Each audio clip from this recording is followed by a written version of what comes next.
That, of course, was not Vivian, that was Samira. Thank you very much indeed for that. Yes, well done, Samira. So let's now have a look at some of the stories that are grabbing people's attention in the press. Professor Birgitte Andersen is Chief Executive, co-creator of the independent think tank Big Innovation Centre.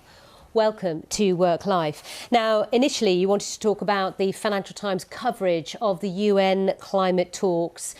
And the FT is pretty damning of how they went.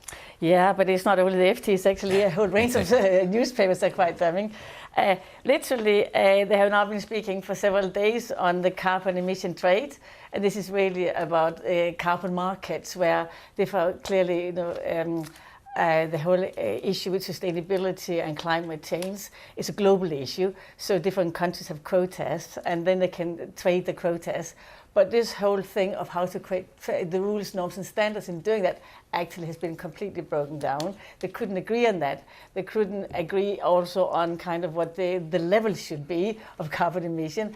And you had the big countries like China and India and Brazil who wanted to roll over an old agreement and actually put their carbon credits into this. So there's lots of different areas. But that was a legitimate argument, isn't it? It's just morally not the right argument. That's how a lot of people would see it now. Yeah, well, right now we all have to cut down, literally, and we have to start fresh.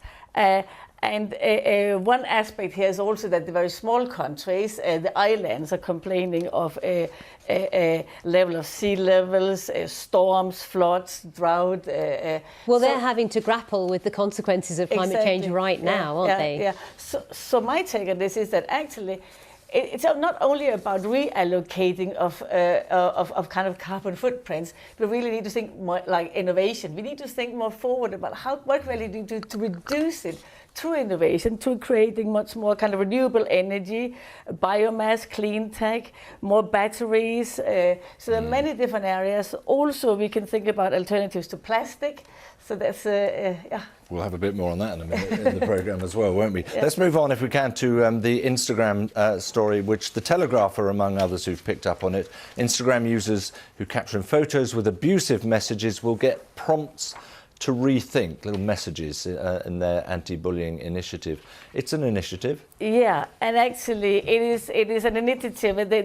These social medias has been kind of accused for not tackling issues of hate crime, bullying, fake news, etc. So this is one extra way in which they have done this here, to say, actually, let's start with education. Let's try to stop people, let them rethink. Yeah, it would. Sorry, Sally. I mean, it would catch some, wouldn't it? Who would think, oh, yeah, that was a bit clumsy. But an awful lot of the stuff going out there is just vitriolic, and that's not going to make any difference, is it really? Well, I think it will. I think many people will rethink when they get a prompt. I also think that we probably don't want this completely control of these social media they have maybe in China and other countries. So we are in between. How much should the individual do, and how much should the government or the company themselves do?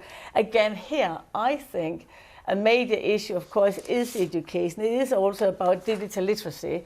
It's about almost people need to understand what to write, how to write, when to like and share, all these things. And I think it's not just only about social media, but also schools and parents and homes. Yeah, we'll look back one day and realise how immature the whole system is at this stage in the world. Absolutely. It's a big social experiment. Thank you. It's been good to have you on the programme. Thank you very much indeed. Nice to see you. We have so much more to come, including the coffee conundrum. Recycling your takeaway cup isn't as easy